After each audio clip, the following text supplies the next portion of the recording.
Hey there, welcome back to my channel. My name is Jennifer Vanderbeek of scrapsoflife.com, and this is our creative week as of Sunday, November 12th, 2023. How you been? What you been up to?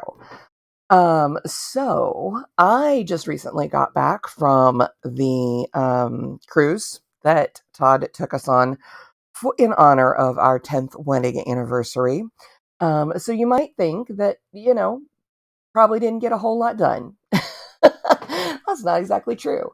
While we did spend a lot of time relaxing and doing cruise ship things like, activities on board and in port, we had a wonderful tour in Nassau called the Taste of Nassau, which we've done once before, but like they've updated it since then. And our driver was amazing and like kind of took us into different areas of the island, other than just the central Nassau section that most tourists see. So it was kind of fun to see a little bit more of the New Providence island itself. That was really fun. But yes, I actually did get a fair amount of work done, work being, creative work. I didn't write. I did have my laptop with me, but I didn't get writing done. Instead, I got this done. Now you're thinking, Jen, that looks like a mess. I know. It's going to start to look a lot more interesting and more like what it is um, once I get all of the edges turned under and everything. But let me go ahead and kind of manually zoom this in for you. How about that?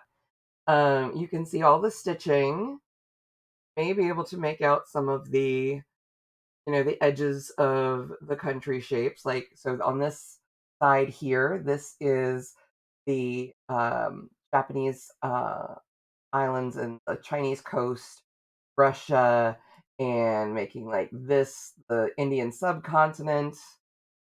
And then way over here, have now, of course, this is going to curve around a globe. So we've got the Netherlands up here in this area, and we've got France and Spain and the UK here, and there's like the little boot that is Italy right in this area over here, and there's the Black Sea and the Caspian Sea. I had to kind of outline those. They will be knocked out. They'll be turned under so that the background, which is going to be strips of different shades of blue fabric to create the ocean for the globe. Yeah. So, but I just took this off. I got a lot of stitching done while I was away, and because this is incredibly portable, thank goodness. And I just took it out of the hoop last night, and I have two pins. I have two little pins right here and right here that are pointing out to me just little sections that did not get stitched down. So I need to go back in and do those real quick this evening. Well, not real quick, but they will not take that much time. And then I can start trimming it down to its outlines and folding back the edges so that what you see instead of this big old mess is you start to see the more defined edges of the continent, or in this case, the supercontinent. And let me tell you, I have some bones to pick with geography. Geography has never been my strong suit, okay? It and I have issues. We have beef. Um, that being said, um, it's not until I undertook this project and as I'm working through this that I really start to grasp, like really like deep inside grasp, how arbitrary some of these definitions are, not country definitions as much as continent definitions. Then I got this globe here, right? And the thing is, like, okay, North America, South America, yeah, they are pretty separate pieces, right? I mean, yes, they join right here, but there's the Panama Canal that runs through there, and even Africa and Asia. And I'm like, well, wait a minute, what about the Middle East? What is that considered part of Asia? I'm like, this is not something I've given that much thought to before, but now I am thinking about it because Saudi Arabia is pretty doggone close to Africa. Why is, I mean, who decides this? Who decided these things? And really, I mean, looking at them, I'm looking at, there's the Suez Canal that separates that. And I'm like, okay, fine, I'll grant you that one. But then we've got Europe and Asia. They are arguably, there's no like tiny little point where they're all but separate. No, it's a mountain range. I understand mountain range. That's a useful demarcation tool. But at the same time, I'm like, really, really,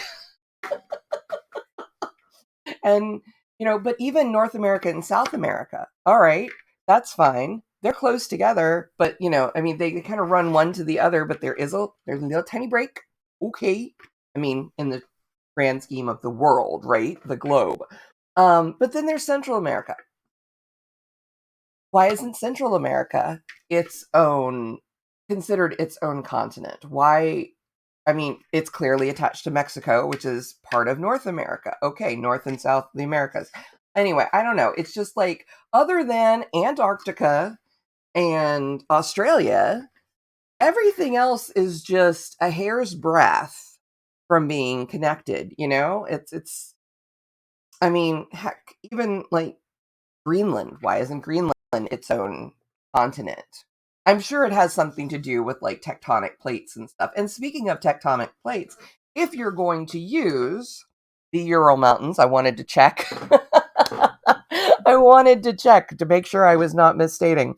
As the demarcation between Europe and Asia, that's like even that's less of an argument in my mind, because if we're thinking like separate land masses is more or less what's controlling the other continents, that whole concept, I remember the concept of like Pangea and how it was one land mass that potentially, that moved over time. Well, Eurasia, the supercontinent, I do remember learning about that. But if anything, the fact that the Ural Mountains are the demarcation, that's even less reason to call them separate continents, right? Because mountain ranges are formed when the plates come together and collide.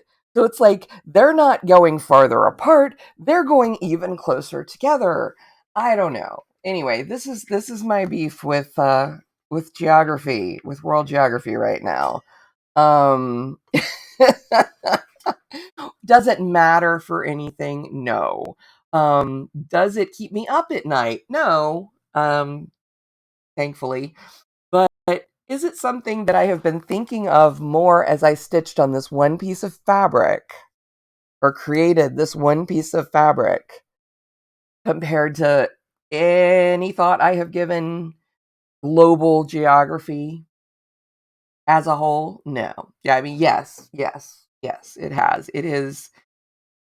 Yeah, because I'm like, I'm stitching around Saudi Arabia and I'm like, wow, this is, yeah, but then Africa's going to like nearly attach right here. What in the, I don't even know.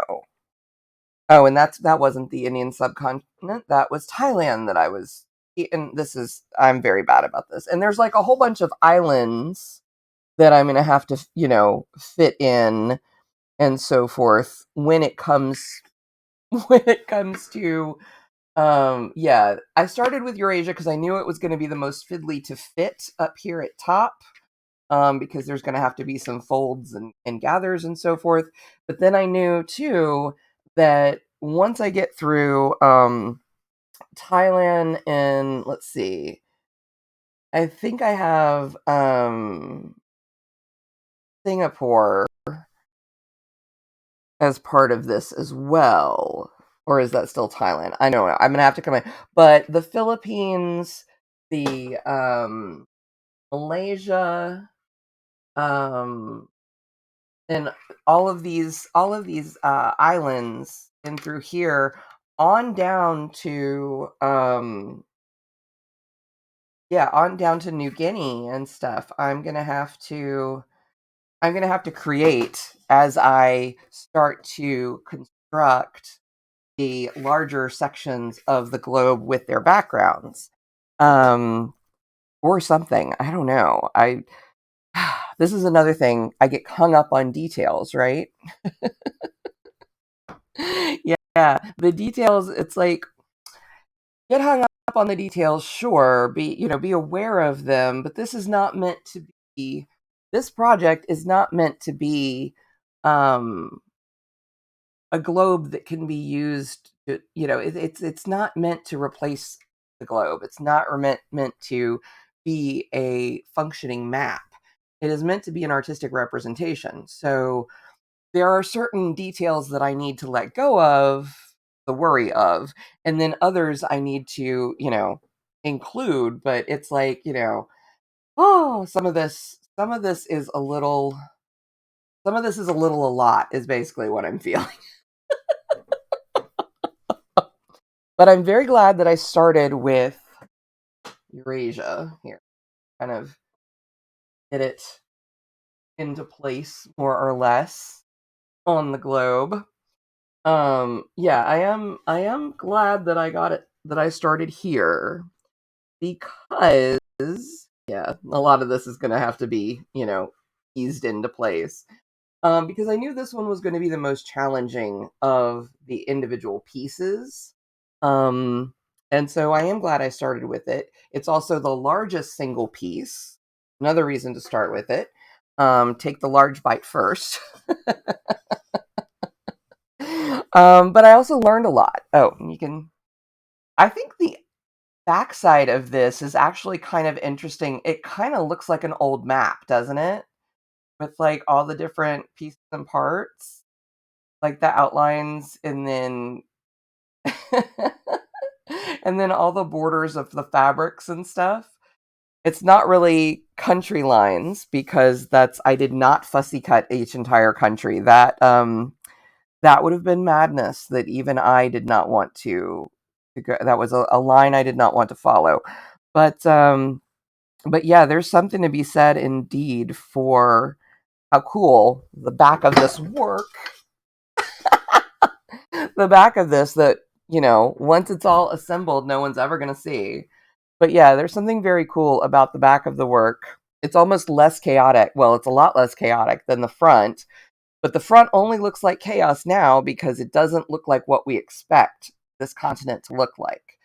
But once I have it again, trimmed down, the backing and all of the excess taken out, it's going to start to look like what it's supposed to look like. Gosh, I hope so, at least. Oh my goodness. So yes, this video is Jennifer Rants at Geography. Um, if I'd had to do a project like this in geography in high school, instead of do some sort of little project about, I guess it was Great Britain that I had, and so a cultural significance, and so I did. I vaguely remember like something involving tea. Anyway, my teacher was not so fond of my interpretation of the assignment.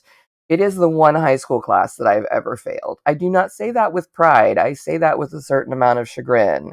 But I seem to recall even my mom kind of let me off of that one because there was a little between us and the teacher. So, she didn't she didn't grill me too much for that F. But yeah, it's if I'd had to do something like this though, if I'd had the opportunity to do something like this in geography, which granted I don't think I would have had time because it was a one semester class, I might have actually done a little bit better and had a better grasp of world geography. But hey, better late than never, right? Anyway, so yeah, what to be gained from this? Oh gosh, I don't even know. I'm having a good time with this project, which is good because I have 5 more continents to do, plus all of the ocean and everything. Um, and then there's still the matter of not just the globe itself, but all of the things. I'm still deciding how I'm going to mark this, tie it in directly with the endangered species and so forth. I am thinking that there will be beads or pins or something representing maybe the extinct species for each continent or area. But I have a little bit of time to figure that one out, but it will be incorporated. The initial idea for this was just more of a don't trash our world kind of concept. But again, as we work on these projects and as I am creating what I hope will be a cohesive exhibit and a cohesive body of work, um, I'm thinking about that interplay a little bit more and going a step deeper than the surface ideas that I started with. Just like when I started the giraffe sculpture, I had one idea in mind. He's executed how I thought, but the meanings changed as I kept working on him. And I love that part of this whole project because it encourages me to go deeper and to get more intimate with the subject matter and with the message that I'm trying to convey. And that's going to make the overall collection so much better and so much more forceful, I hope. Not in a in your face, screaming down your throat kind of forcefulness, but it will speak louder and more clearer, and it will speak more clearly to the audience because art is a conversation from the creator to the audience and sometimes back again. Everybody's going to see different things in the work. They're going to interpret things differently, and that's okay. But this is my opportunity to say, "Hey, this is really cool. What I can do." And plenty of people are fine with just being like, "Oh my gosh, that looks really cool," or "That's really beautiful." I was told that while I was working on it in public in on the cruise ship. Um, and it's okay that something can just be neat or cool and beautiful, but it evokes a response. Some people could say, "Oh, that looks like a bunch of," insert expletive there. And that's okay too. It's not for them. That's fine. It isn't going to be for everybody. No one thing can be for everyone. That's just, I think that's an unrealistic expectation. But so far, I am really happy with how this is going. And even I look at this and say, wow, yeah, it looks like a mess. But I know that once I carve away the extra, the excess, it's going to look a lot less messy and a lot more intentional, and it's going to be recognizable at the end of the day. All right. That is my update. I am back home, back into my usual routine. This is my focus right now. And I will continue to work on the other continents and start getting parts of that globe built to where it's clearer what I'm doing. But this is my focus right now. This and kind of planning out the other pieces. Um, So yeah, that and working on my portfolio. I need to finally get my portfolio website rebuilt and to where I like it so that I can start sending it out to agencies and places that would need an illustrator or an artist, so that I can get some paying work because that's very important. And so yeah, those are my two priorities: this exhibit and the portfolio. Wish me luck, And as I wish you luck in whatever you're working on, I hope you have a wonderful rest of your weekend, depending on when you see this, or week ahead. If you're in the Northern Hemisphere, I hope you're enjoying the transition into fall. I hope you're not too angsty about the time change that recently occurred. I am not at all sad for the time change. I enjoy the time change. I enjoy that it gets darker later. I know that not everyone does. Take care of yourself, do what you need to do, and, make some time for some creativity in your life because I truly, truly believe that it can only make us better. All right. Until next time. Bye.